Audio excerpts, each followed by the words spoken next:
तिरंगे को सदा दिल में। First the flag high in the sky, followed by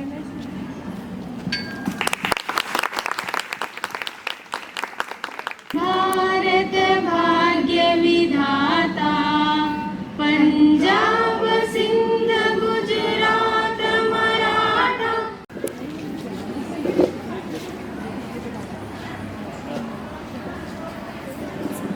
ಜನೀಯ ಶುಭಾಶಯಗಳು. ಸ್ವಾತಂತ್ರ್ಯ ಹೋರಾಟದಲ್ಲಿ ಕನ್ನಡಿಗರ ಪಾತ್ರ ನಿಮ್ಮ ಮುಂದೆ ಸ್ಮರಿಸುತ್ತೇನೆ. Sonali Hadimani to deliver kind of speech. Be ready, Afshan Sanglikar.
N.S. Rajpurohit, he was self-educated and qualified himself to become a teacher of primary school.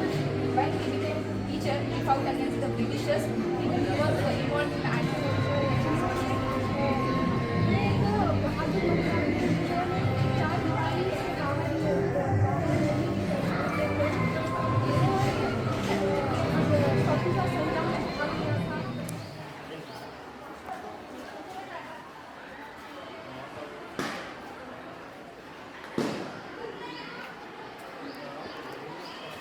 ಭಾರತದ ಸ್ವಾತಂತ್ರ್ಯ ಹೋರಾಟದಲ್ಲಿ ಕನ್ನಡಿಗರ ಪಾತ್ರ ನೋಡುವುದಾದರೆ ಇಲ್ಲಿ ಕನ್ನಡಿಗರ ಪಾತ್ರವನ್ನು ನಿಮ್ಮ ಮುಂದೆ ಸ್ಮರಿಸಲಾಗುತ್ತದೆ.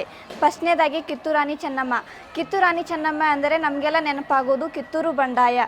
ಇದು 1824ರಲ್ಲಿ ನಡೆಯುತ್ತದೆ. ಇದರ ಮೊದಲ ಹೆಸರು ಗೀಜಗನಗೂಡು. ಕಿತ್ತು ತಂದುದರಿಂದ ಕಿತ್ತೂರು ಎಂಬ ಹೆಸರು ಬರುತ್ತದೆ. ಮಲ್ಲ ಸರ್ಜಾ ಕಿತ್ತೂರು ರಾಣಿ ಚೆನ್ನಮ್ಮಳ ಗಂಡ. ಇವನಿಗೆ ಮೊದಲನೇ ಹೆಂಡತಿ ರುದ್ರಮ್ಮ. ಇವಳಿಗೆ ಗಂಡು ಮಗ ಇಲ್ಲದ ಕಾರಣದಿಂದ ರಾಣಿ ಚೆನ್ನಮ್ಮಳು ಶಿವಲಿಂಗಪ್ಪ ಎಂಬ ಹುಡುಗನನ್ನು ದತ್ತು ಮಗನಾಗಿ ಪಡೆಯುತ್ತಾಳೆ. ಆದ ಕಾರಣ ಧಾರವಾಡದ ಕಲೆಕ್ಟರ್ ಆದಂಥ ತ್ಯಾಕರಿಯು ಚೆನ್ನಮ್ಮಳಿಗೆ ಪ್ರಶ್ನೆಯನ್ನು ಕೇಳುತ್ತಾಳೆ. ಆಗ ಚೆನ್ನಮ್ಮಳು ಇವನನ್ನು ಸಾಯಿಸುತ್ತಾಳೆ. ಸ್ವಾತಂತ್ರ್ಯ ಹೋರಾಟದಲ್ಲಿ ಬ್ರಿಟಿಷರ ವಿರುದ್ಧ ಮೊಟ್ಟ ಮೊದಲು ಹೋರಾಡಿದ ಮಹಿಳೆ ಎಂದರೆ ನಮ್ಮ ಕಿತ್ತೂರು ರಾಣಿ ಚೆನ್ನಮ್ಮಳು.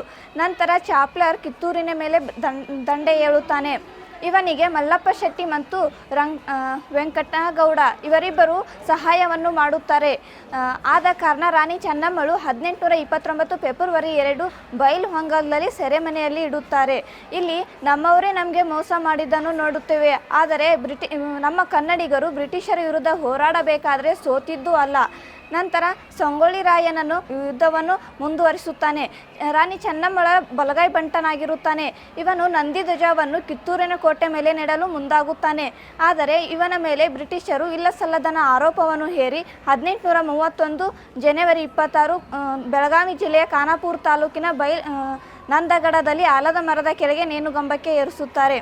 ನಂತರ ಗೋಪಾಲ್ ಕೃಷ್ಣ ಗೋಖಲೆ ಅವರು ಇವರನ್ನು ಮಹಾರಾಷ್ಟ್ರದ ಕಪ್ಪು ವಜ್ರ ಎಂದು ಕರೆಯುತ್ತಾರೆ. ಕಮಲಾದೇವಿ ಚಟ್ಟೋಪಾಧ್ಯಾಯ ಇವರು ಅನೇಕ ಹೋರಾಟದಲ್ಲಿ ಭಾಗವಹಿಸಿದ್ದರು. हमारे मुल्क की कौमी आज़ादी में हिस्सा लेने वाले और जिद्दोजहद करने वाले बहुत से उलमाए कराम या बहुत से जो मुजाहिदीन हैं उन्होंने मुल्क की आज़ादी में हिस्सा लिया और मुल्क को आज़ाद कराने में अपना अहम मुकाम अदा किया। आज जब हम ये एग्ज़िबिशन कर रहे हैं इसका मकसद ये है कि बहुत से मुजाहिदीन थे जिन्होंने जिद्दोजहद की, लेकिन उन्हें ये आज के दौर में भुलाया जा रहा है। इसीलिए इसका मकसद ये है कि हम यहाँ एग्ज़िबिशन के तौर पर सभी को ये बताना चाहते हैं कि किन किन लोगों ने हमारी जिद्दोजहद आज़ादी में हिस्सा लिया और अपने आज़ादी के ज़रिए और अपनी जिद्दोजहद के ज़रिए हमारे मुल्क को आज़ाद बनाया।